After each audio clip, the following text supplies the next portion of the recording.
Let's see. Oh, wow. Oh, that's strong. Oh, man. It is a gloriously beautiful day to take a look at a 2016 Hyundai Genesis Coupe.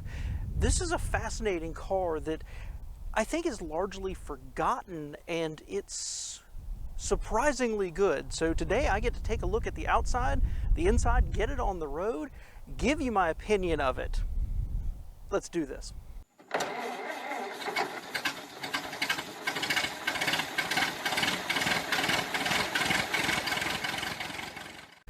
All right, so anytime I look at a car, I always ask myself two questions. The first is, would I recommend it to others? Would I be proud to recommend it to somebody else? And number two is, would I be proud to drive one? Would I want one of these sitting in my driveway? I'll answer both those questions here at the end.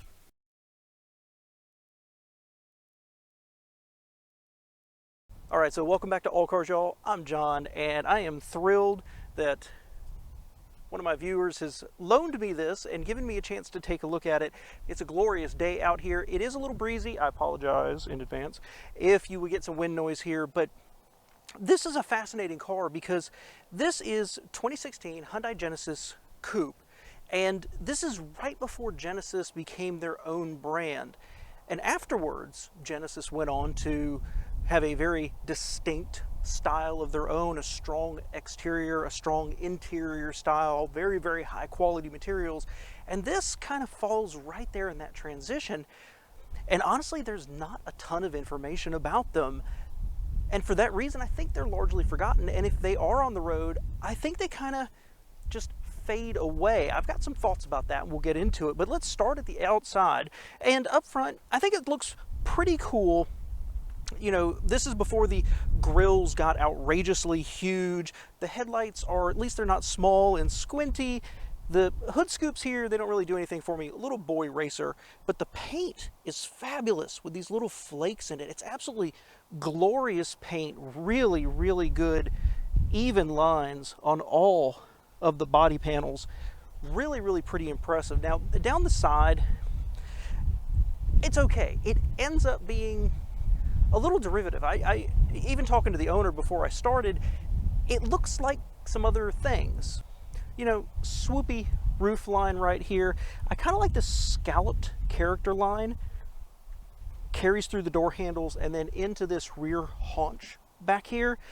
And this little jog, I absolutely love that at the little rear quarter window.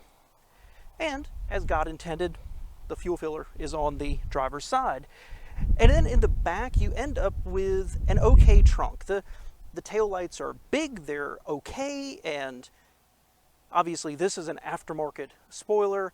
This is an aftermarket spoiler. You'll hear it has aftermarket exhaust, but it ends up just being handsome without being necessarily beautiful. Overall, it ends up looking a little generic Asian. Like you can't quite put your finger on it. It could be an Infiniti G35 coupe. It could be a Z car. It could be any number of things. It just doesn't have a real strong design, a real strong presence. That being said, I'm not trying to be unfair. This is a very good looking car and a very handsome car, but with Genesis being an aspirational brand, who exactly were they aiming for here?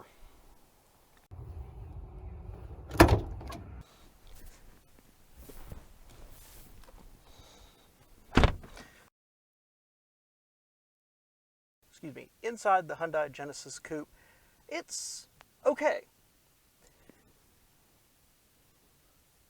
Controls up here, they're sloped. That's a little bit of an awkward turn right there. A little bit of a fake leather right here. Lots of plastic, but it's really tightly grained. Just a tremendous amount of black on black on black in here. The seats, there's some of my equipment. Pretty cool with this material. Little fake leather right here. Pretty cool. It's nicely designed, but I can't say that it's upscale. Pretty generic steering wheel. 8-speed transmission, 2 cup holders. Yep. Automatic climate control. Some gauges, again, more of that Z-car vibe. And then vents and a center control area here. There's no backup camera. Very Ford-esque. It's a nice place to be, and these seats, while they're low, this is super comfortable.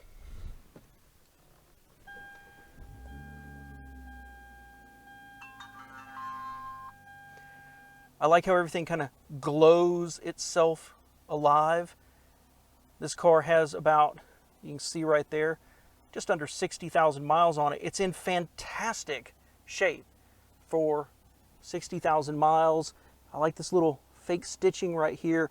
But I want to point out, because we're talking about a Hyundai, before the brand became luxury, look at the joints here on everything. How even and tight they are. That is not the only determiner of quality and reliability, but I'm here to tell you that reminds me for all the world of a Toyota. Let's get this thing on the road.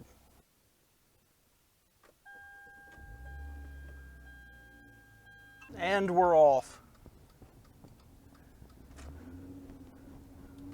Let's see. Oh, wow. Oh, that's strong. Oh, man. Wow, So according to the owner, this thing puts out about 300 horsepower at the crank. And I believe it. I'm going to talk at the end later when I get to my thoughts, my closing thoughts, that I have split opinions on this car, but I get a lot of vibes from several different things. But I will say right now, that's a punchy engine. That is really pretty impressive, actually. That's a lot of fun. And I've driven some other 6-cylinders here recently, including I did a review of a Camaro, and it did not feel like that. That was robust. That felt more than 300 horsepower, and it felt more than 300 horsepower by a lot. Initial impressions, it's a nice place to spend some time, honestly. It's a little noisier than I expected. Not just this performance exhaust he's got on here, the road noise coming back through the rear tires here, it's a little noisier than, say, that Infiniti or the Camaro that I reviewed, but it feels a little more buttoned down, say, than that Camaro. I'll be honest with you, this car gives off hardcore Nissan vibes to me. The steering is super heavy, but not necessarily communicative. It's not, I don't feel like it's telling me anything up there, just that it's heavy. Like, it wants you to muscle through it a little bit. The ride's pretty decent. Most of the time it's a little firm, as you would expect with a car like this. But it's just, there's some bumps I've hit where it's just, it's noticeable that it's a sharp bump, whereas other things you just don't really notice at all. Let's behave ourselves. I kind of dig the gauges, a very mid-2010s way of doing it with the 2 different instruments and a little display in between. But that means this speedometer area over here that really should be the one you're looking at ends up being just a little bit tiny, but other than that, everything else just falls at hand. I mean, the armrest is the perfect height. My hand rests right here on top of the gear shift, but it's really easy to bump it into sport control mode. I don't like that it doesn't have really any kind of infotainment at all. Certainly doesn't have a backup camera. I could stare at these gauges right here all day long. That's pretty freaking cool. And the AC seems to be working just fine. Doesn't have a lot of space in here to cool down. But, you know, I don't like the controls right here up on the door, angled, so you've got to turn your hand like this to get to them. But it does open up more knee room the way I sit, so you end up with a cabin that feels a little spacious, actually. There's no back seat, basically. It's for packages, maybe. But it's got a lot of knee room. I'm not bumping up against either side here. This is one of the more spacious two-doors I've driven in a while. And it's helped by this nice narrow instrument panel right here, the controls for the HVAC and the radio and stuff like that. This is just a nice place to spend some time, other than the quality of the material. They seem to be good quality plastics, but they're still just plastics. If you change lanes, that is a gigantic blind spot right there. You basically can't look over your shoulder and see anything. You've got to rely on your side view mirror. That being said, this rear view mirror looks ginormous when you're sitting here. So this part of the dash right here rises up quite high, and then this mirror seems to hang down really low.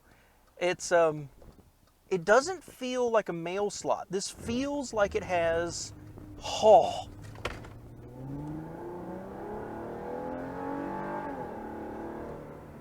Oh my gosh. What was I talking about? It feels like it has bigger windows and a lower belt line than, say, a Mustang or a Camaro, for example, that I've driven. It feels more airy and open in here. And I'd like to say the transmission is pretty impressive. I basically don't notice it, and that's what I ask for in a transmission. I don't want to think, where's the shift? Or why isn't it doing something? This one has worked just flawlessly, to the point I haven't even noticed it. I mean, I'll tell you one thing, this may be the longest road test I've actually taken, and it doesn't feel like it. This car, we're cruising at about 55 right now. It's the speed limit. And, you know, little body motion, a little noisy back there, but just a nice place to spend some time. This is a pretty smooth road, and if you notice my head kind of bobbing, it's not uncomfortable. It's actually a pretty well damped movement. It's not harsh. I said before, let's see if I can hit this. Yeah, see, nothing, just a little rumble underneath the car, a little more. So it's not unsettled at all. It's a well damped, taut ride. Feels pretty nicely done. Yeah. That one you felt kind of in the bum, right through the seat. It was big enough, but it was like a thrum, a real quiet outside, and then kind of a bump in the seat. The seats don't feel like they've got a lot of padding. Granted, this is supposed to be sports seats, right? Doesn't feel like it has a lot of padding, but it's got pretty nice bolstering in it. And they're big for me. They actually fit pretty well. Feel, well, for lack of a better word, they feel Honda-sized. I'd like to also say the brakes feel absolutely fantastic. There's a nice little bit of movement before you feel them start to grab, and it's a super progressive but aggressive brake feel. Like, you can modulate it down, but it's really gripping the whole time. Pretty impressive. All right, so it's time to answer those two questions and give you my final thoughts on this. The first is, would I recommend this car to others? And I think the answer is absolutely. I can nitpick things about this car, but overall, it's really enjoyable to drive. Like, really enjoyable.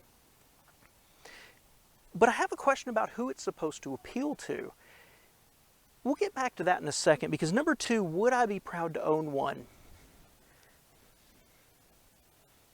I think the answer is yes. I can't quite get over the boy racer styling up here at the front. And the fact that it looks just generic Asian. Hyundai doesn't have its real strong design language here yet, and it just ends up looking a little generic, like it could be multiple other different things. The rear half of it right here looks like, well, an Infiniti G35 Coupe. The top part right here looks like a Nissan Z.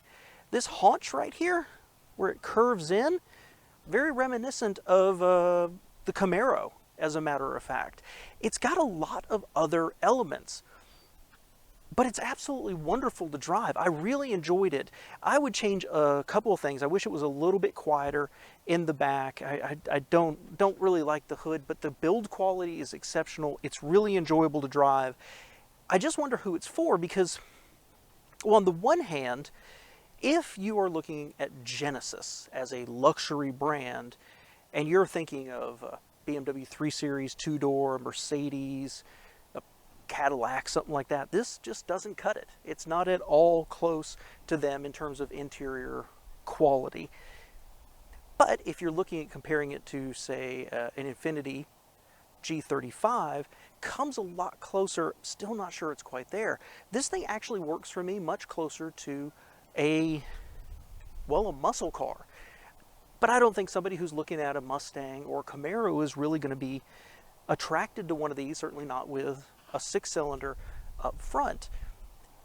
I think it's the name Genesis I'm getting hung up on. If this was just the Hyundai Coupe, not the Scoop that they used to have, this might be a great standalone car as something to compete. But it's not as focused or as raw as a Nissan Z. You can either look at this as a misplaced car that doesn't quite get pigeonholed, or you could look at it its own brilliant little thing. Personally, I kind of dig it. And I see it as better build quality, better feel than, say, a Camaro, not as luxurious as some of those other brands, but just enjoyable in its own right, like a GT, a long-distance cruiser. Let me know your thoughts below, guys. Thanks.